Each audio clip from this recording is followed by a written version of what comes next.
NCERT की series classes में आपका स्वागत है। और हमारे हाथ में देखिए क्लासिक्स की पुस्तक है, क्लासिक्स की बुक है। यह एनसीईआरटी की बुक है आवर पास, और इसी की चर्चा करेंगे। इसका चैप्टर 4 हम कंटिन्यू है, और चैप्टर 4 का आज पार्ट 6 आपसे चर्चा करने जा रहे हैं। रेस्ट पार्ट बन चुका है, और सभी का प्लेलिस्ट इस वीडियो के डिस्क्रिप्शन बॉक्स में आपको मिल जाएगा। प्लेलिस्ट का लिंक मिल जाएगा, और आप शुरू से उसे देखिएगा तो आपको ज़्यादा लाभ मिलेगा। अब आइए मेरे साथ टॉपिक पर आ जाइए। आज का टॉपिक है आपका एनसीईआरटी क्लासिक्स के चैप्टर यह 4 है, और चैप्टर 4 का पार्ट 6 है। देखिए यहाँ पर मैं लिख दिया हूँ एनसीईआरटी हिस्ट्री यानी इतिहास क्लासिक्स चैप्टर 4 पार्ट यानी भाग 6। देखिए 6 ये रोमन में है और ये इंग्लिश में है आपको समझने के लिए। इस जो यह चैप्टर है इसका हेडिंग है, हिंदी में है क्या बताती हैं हमें किताबें और खबरें, और इंग्लिश में लिखा है what books and burials tell us. ठीक है, और उसमें आज हम चर्चा करेंगे जो सब हेडिंग है खामोश प्रहरी। खामोश याद कीजिए, शत्रुघ्न सिन्हा का बहुत ही फेमस डायलॉग है खामोश। खामोश प्रहरी, खामोश का मतलब है साइलेंट, और प्रहरी का मतलब हुआ सेंटिनेल्स। तो साइलेंट सेंटिनेल्स नहीं, और यही इसमें जो साइलेंट सेंटिनेल्स है यानी खामोश प्रहरी के अंतर्गत हम चर्चा करेंगे मेगालिथ का। मेगालिथ यानी महापाषाण, यानी कि कहानी महापाषाणों की, द स्टोरी ऑफ मेगालिथ्स। तो मेगालिथ्स ये महापाषाणों को कहा जाता है। तो ये महापाषाण क्या है और क्या है इसके बारे में हम आपसे चर्चा करने जा रहे हैं। आइए डायरेक्ट हम टॉपिक पर आ जाते हैं। और आप इस अगर बुक आपके हाथ में है तो आप पेज 37 पृष्ठ संख्या या पेज संख्या 37 यानी 37 आप ओपन कर लीजिए। और बुक नहीं है तो हमेशा की तरह आप मेरी बातों को सुनिए, मैं एक शब्द भी इसमें छोड़ता नहीं। अब आइए, अब देखिए यहाँ पर सबसे पहले है कि इसमें जो बताया जा रहा है कि ये जो शिलाखंड है, देखिए पहले अगले पृष्ठ के चित्रों को देखें। जो इसका नेक्स्ट पेज है उसमें देखिए कुछ यहाँ पर चित्र दिया गया है, देख रहे हैं ये चित्र दिया गया है। देखिए ये चित्र है, मतलब ये फिगर है। इसमें बड़े बड़े देखिए पत्थर हैं, सजे हुए पत्थर, गोलाकार रूप में ये पत्थर को सजाया गया है। तो इसी पत्थर को देखने के लिए ये बोल रहा है। और देखिए इस पर क्या बात चर्चा हो रही है। ये जो पत्थर है यानी शिलाखंड, शिलाखंड का मतलब होता है आपको, शिला मतलब स्टोन होता है, और शिलाखंड का मतलब हो गया स्टोन बाउल्डर्स, यानी पत्थर के जो चट्टान है, शिलाखंड पत्थर के जो खंड है, बड़े बड़े खंड, उनको देखिए। ये शिलाखंड महापाषाण नाम से जाने जाते हैं। तो जो इस पेज में मतलब कि पेज संख्या 38 में जो यहाँ पर पत्थर दिखाए गए हैं बड़े बड़े, तो ये इन पत्थरों को महापाषाण के नाम से जाना गया है। और ये शिलाखंड है मतलब कि स्टोन बाउल्डर्स हैं। और महापाषाण ये जो है, इसको महापाषाण, महा का मतलब होता है बिग, और पाषाण का मतलब होता है स्टोन। तो बड़े पत्थर नहीं, बड़े पत्थर से इसका मतलब है। तो मैं यहाँ पर लिख देता हूँ, देखिए महापाषाण जो हमारी चर्चा के बिंदु है, मैं यहाँ पर देखिए महापाषाण, महापाषाण है। और महा का मतलब क्या है, देखिए महा का मतलब होता है बिग, और पाषाण का मतलब है यहाँ पर देखिए स्टोन। ठीक है ना, पाषाण का मतलब हो गया स्टोन। तो बड़े पत्थर से मतलब है। और इसी महापाषाण को हम एक अंग्रेजी में नाम दिए हैं, इसी को महापाषाण को हम मेगालिथ कहते हैं। मेगा का मतलब भी बड़ा होता है, मेगालिथ, कोई समस्या नहीं है। मेगा का मतलब भी बड़ा होता है, मेगा का मतलब भी क्या होता है, बिग। लिथ का मतलब क्या होता है, ये पत्थर स्टोन, बड़े पत्थर, बात वही है। तो ये जो महापाषाण है, महापाषाण को ही इंग्लिश में हम लोग क्या बोलते हैं, मेगालिथ बोलते हैं, मेगालिथ। और बड़े बड़े पत्थरों को यूज हुआ है। इसी को स्टोरी ऑफ मेगालिथ्स या महापाषाण की कहानी का है। तो बिल्कुल आपको क्लियर है कि महापाषाण, महा का मतलब बड़ा, बिग, और पाषाण का मतलब पत्थर। इसी को इंग्लिश में मेगालिथ बोलते हैं। मेगालिथ में भी मेगा मतलब बड़ा होता है, बिग, और लिथ का मतलब स्टोन होता है, बड़ा पत्थर। और यही बड़े पत्थरों की कहानी है। ये हमारे इस इंडियन सब कॉन्टिनेंट में ये पड़े हुए मिले हुए हैं, और ये कुछ कहानी कह रहे हैं, क्योंकि इसके पहले हमने बोले हैं ना कि क्या बताती हैं किताबें और कब्रें, what books and burials tells us. तो हमने बुक्स के बारे में पढ़ लिया, देखिए बुक्स के बारे में हमने पढ़ लिया। अब हम कब्रें के बारे में पढ़ेंगे, यानी कि ब्यूरियल्स के बारे में पढ़ रहे हैं। अब देखिए यहाँ पर ब्यूरियल्स का क्या मतलब है कि जो बड़े बड़े पत्थर हैं और वो पत्थर ब्यूरियल्स के रूप में मिले हैं, तो उन और वो कुछ कहानी बता रहे हैं।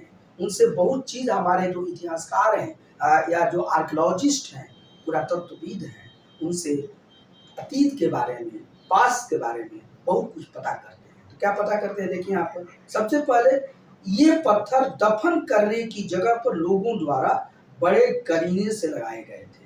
ये जो बड़े पत्थर हैं, ये जो बिग स्टोन है, देखिए बिग स्टोन जो है महापाषाण, यह जहाँ कब्र होता है, जहाँ लोगों को दफनाया जाता है, वहां पर बहुत ही करीने से, बहुत ही तरीके से ये पत्थर वहां पर लगाए गए हैं। और इसके साथ ही साथ देखिए महापाषाण कब्रें बनाने की प्रथा लगभग 3000 साल पहले हुई।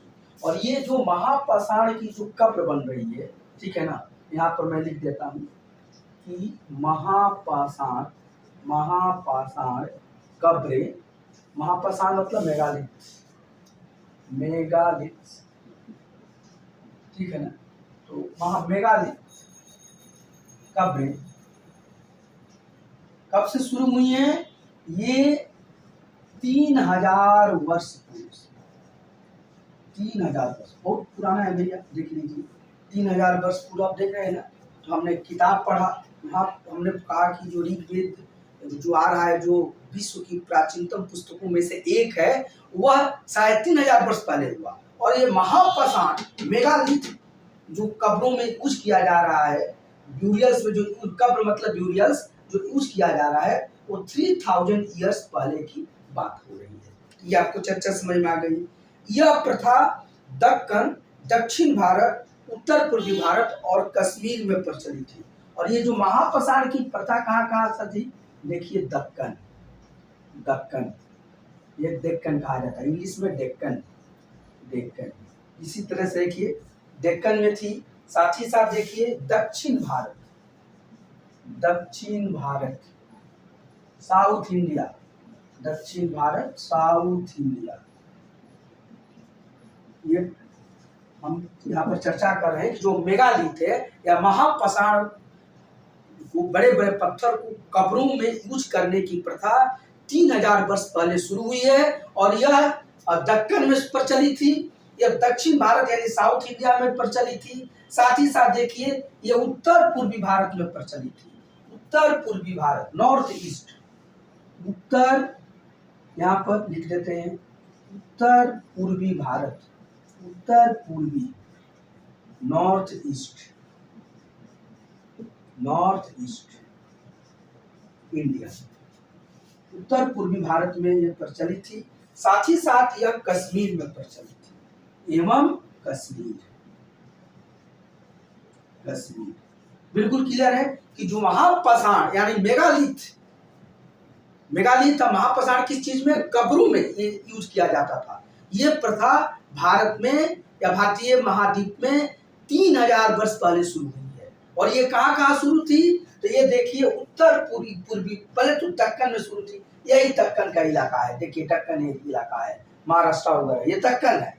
इसके बाद दक्षिण भारत, देखिए दक्षिण भारत है, ये तमिलनाडु है, कर्नाटका है, आंध्र प्रदेश है, केरला है, ये क्या है, ये दक्षिण भारत है। महाराष्ट्र क्या है, दक्कन है। इसी तरह से आप देख लीजिए कि यह जो प्रथा थी, यह उत्तर पूर्वी भारत, देखिए असम वगैरह है, असम, अरुणाचल प्रदेश, ये सब उत्तर भारत है, उत्तर पूर्वी भारत, नॉर्थ ईस्ट इंडिया, तो नॉर्थ ईस्ट इंडिया में थी। और कश्मीर में प्रचलित थी, देखिए कश्मीर भारत का मुख्य कश्मीर है, यहाँ पर ये प्रथाएं प्रचलित थी।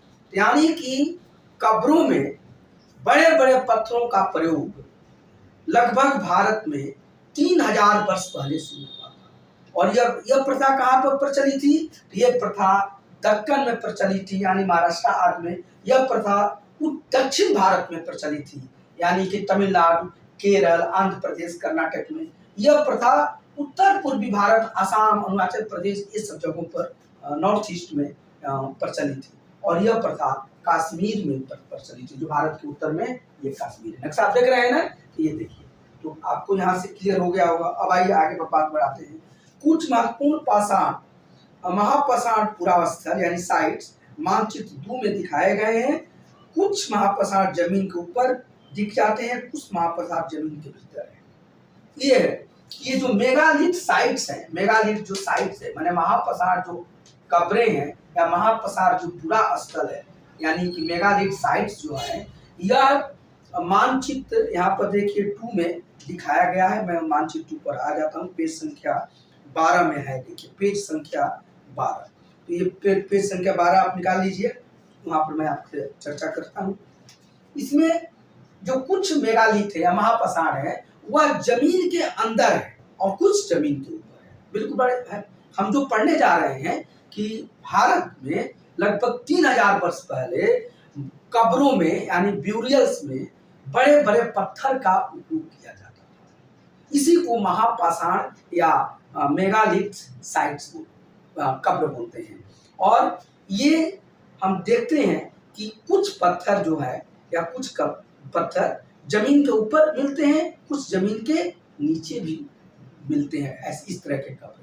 और यह पेज संख्या 2 में देखिए इसका कुछ साइट्स दिया गया है। जैसे देखिए यहाँ पर दिखाया गया है, देखिए यहाँ पर आदिचनलूर, देखिए आदिचनलूर जो है यह तमिलनाडु में, देख रहे हैं, देखिए मैं कर दिया, देखिए ये तमिलनाडु है और तमिलनाडु में आदिचनलूर ये साइट्स यहाँ पर दिखाया गया है। तो ये जो साइट्स है वह मेगालिथ साइट्स है, यानी कि महापाषाण पुरा स्थल है। इसी तरह से देखिए कि कर्नाटक में ब्रह्मगिरी साइट्स है। देखिए कर्नाटक में जो है वो ब्रह्मगिरी साइट्स है। तो ये कर्नाटक हो गया, यहाँ बेंगलुरु है, ये देखिए ये कर्नाटक है। और कर्नाटक में यहीं के आसपास देख लीजिए ब्रह्मगिरी साइट्स है। ये सब क्या है? मेगालिथ साइट्स है, यानी कि महापाषाण पुरा स्थल है। और यहाँ पर कब्रों में बड़े बड़े पत्थर का प्रयोग किया गया है। बड़े बड़े पत्थर को ही महापाषाण कहा जाता है और अंग्रेजी में मेगालिथ कहा जाता है। इसमें कुछ जो पत्थर जमीन के अंदर लगे हुए हैं और कुछ जमीन के ऊपर भी लगे हुए हैं। तो यही चर्चा हमारी हो रही है। अब हम लोग फिर अपने मूल टॉपिक पर आ जाते हैं। और ये देखिए यहाँ पर, ये तो आपको हमने चित्र दिखाई दिया है, फिगर देख लीजिए, ये बनाया गया है। कई बार पुरातत्वविदों को गोलाकार सजाए हुए पत्थर मिले हैं। कई बार जो पुरातत्वविद हैं उनको गोलाकार सजाए हुए पत्थर मिले हैं। देखिए ऐसे गोलाकार, देख रहे हैं, ये गोलाकार बड़े बड़े पत्थर को सजाकर ऐसे कब्र में मिला है। कई बार गोलाकार सजाए हुए पत्थर मिले हैं पुरातत्वविद, हो गया, देख रहे हैं, ये गोलाकार सजाया हुआ पत्थर। कई बार इस तरह का पत्थर मिले हैं, ठीक है। और कई बार खड़ा हुआ पत्थर मिलता है। कई बार क्या होता है कि अकेला खड़ा हुआ, बहुत बार क्या हुआ कि अकेला खड़ा हुआ पत्थर यहाँ पर मिला है।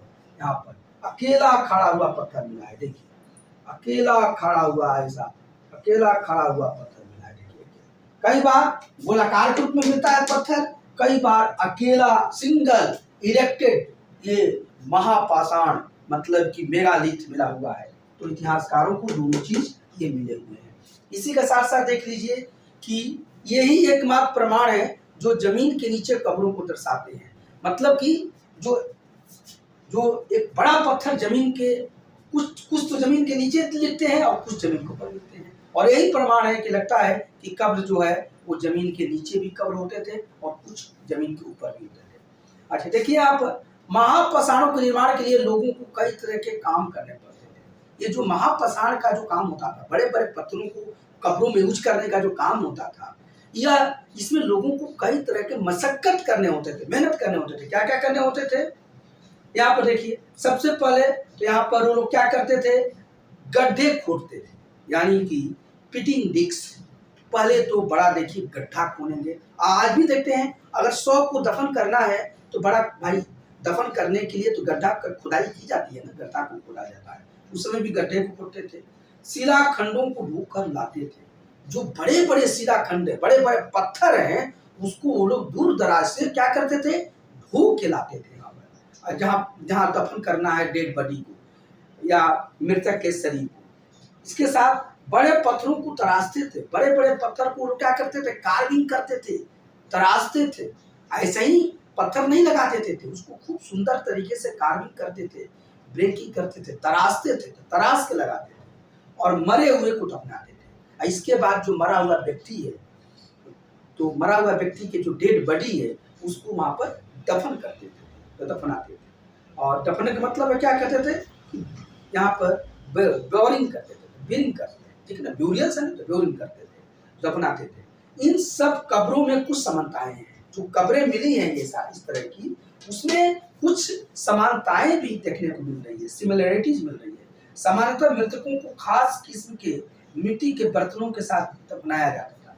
मृतकों को क्या किया जाता था कि कुछ खास किस्म के मिट्टी के बर्तन बनाए जाते। देखिए मिट्टी के बर्तन बनाए जाते, देख लीजिए, इसका मैं कोशिश करता हूँ कि आपको समझ में आ जाए। तो देखिए ये मिट्टी के बर्तन बनाए जाते, कुछ खास किस्म के, ये देखिए ये मिट्टी के बर्तन है, कुछ खास किस्म के मिट्टी के बर्तन बनाए जाते थे। Originally black and red ware होते थे। ये कैसे होते थे, तो black and red ware, black ware का मतलब बर्तन होता है, ब्लैक एंड रेड वेयर, ठीक है ना, ये होते थे। या इसका मतलब कि काले लाल बर्तन, काले लाल मिट्टी के बर्तन, या मृद भांड भी कहा जाता है, मिट्टी के बर्तन, ये यहाँ पर पाए गए हैं। इन जगहों पर मिट्टी के बर्तन वाले पाए गए हैं, वो ब्लैक एंड रेड वेयर है, यानी काले लाल मिट्टी के बर्तन पाए गए हैं। ये सब चीज मिला है। इसी के साथ साथ देखिए यहाँ पर कि इनके साथ ही यहाँ पर लोहे के औजार मिले हैं। यहाँ पर और कुछ चीज मिला है, और क्या मिला है, तो लोहा का औजार मिला है। देखिए यहाँ मैं प्लस में लिख देता हूँ, लोहे का औजार, लोहे का औजार मिला है, लोहे का औजार, कोई दिक्कत नहीं है। टूल्स ऑफ आयरन्स मिले हैं। साथ ही साथ यहाँ पर देख लीजिए घोड़े के कंकाल और सामान मिले हैं। जो घोड़ा है हॉर्स, उसका कंकाल भी मिला है और उसके सामान भी मिले हैं। तो घोड़े के कंकाल और सामान मिले हैं। घोड़े मतलब हॉर्सेस, पता ही आपको, घोड़े के कंकाल, कंकाल यानी स्केलेटन एवं सामान मिले, मतलब घोड़े को दौड़ाने में जिन जिन घोड़ा का सामान यूज किया जाए वो सब सामान भी मिले हुए हैं। और साथ ही साथ पत्थर और सोने के गहने मिले हैं। तीसरा पॉइंट है कि पत्थर और सोने के गहने, पत्थर एवं सोने के गहने मिले हैं, गहने, ऑर्नामेंट्स, पत्थर और सोने के गहने मिले हैं। तो ये सब चीज यहाँ पर मिले हुए हैं। अब यहाँ पर बता रहा है क्या हड़प्पा के शहरों में लोहे का प्रयोग होता था। हड़प्पा के शहरों में लोहे का प्रयोग बहुत कम मिला है, न के बराबर है वहाँ पर। तो ये आप उस समय अनुवाक हम बहुत ज्यादा चर्चा तो किए नहीं है, ब्रोंज की चर्चा किए हैं, तांबा की चर्चा किए हैं, और कांसा यानी कि टीन और कॉपर से मिला हुआ, लोहे की चर्चा तो आपको न के बराबर मिली हुई है। तो ये है, तो वहाँ पर तो यहाँ का लोहे का प्रयोग कम से कम या नहीं के बराबर था। लेकिन अभी लोहे का प्रयोग, मतलब कि जो महापाषाण काल है, मेगालिथ्स जो टाइम है, उसमें लोहे के सामान मिले हैं और घोड़े के कंकाल मिले हैं, पत्थर एवं सोने के गहने मिले। ये सब चीज इस ब्यूरियल्स में मिलते थे। और देखिए यहाँ पर दिखाया गया है, यहाँ पर देख लीजिए तो महापाषाण से कब्रों में मिले लोहे के, देखिए ये कुछ लोहे के, देखिए ये सामान मिले हैं। इसी तरह से यहाँ पर देख लीजिए कि यहाँ पर घोड़े के सामान और नीचे कुल्हाड़ियाँ मिली है। यहाँ पर देख लीजिए लोहे के सामान मिले हैं। ये घोड़ा है, घोड़ा पर जो यूज किया जाता है सामान, हॉर्स पर। साथ ही साथ देख लीजिए कि ये कुल्हाड़ियाँ और कटार मिले हैं। देखिए कुल्हाड़ियाँ हैं और देखिए ये कटार मिले हैं, देखिए कटार का साइन दिया गया है। तो ये सब चीज यहाँ पर मिला हुआ है। तो ये आपको बिल्कुल समझ में आ गया होगा। और आज की क्लास में इतना ही, फिर नेक्स्ट पार्ट में आपको मिलेगा। अभी तक आप डॉक्टर एके ओझा यूट्यूब चैनल को सब्सक्राइब नहीं कर किए हैं तो आप कर लीजिए, क्योंकि यह आपके लिए लाभकारी, आपके लिए यूजफुल है। और अपने फ्रेंड्स को भी आप इसे शेयर कर दीजिए कि वो भी इससे लाभान्वित हो, बेनिफिटेड हो। और इसे आप लाइक भी कीजिए और इसे कमेंट कीजिए ताकि आपके मन में क्या चल रहा है इसको मैं समझ पाऊँ। धन्यवाद।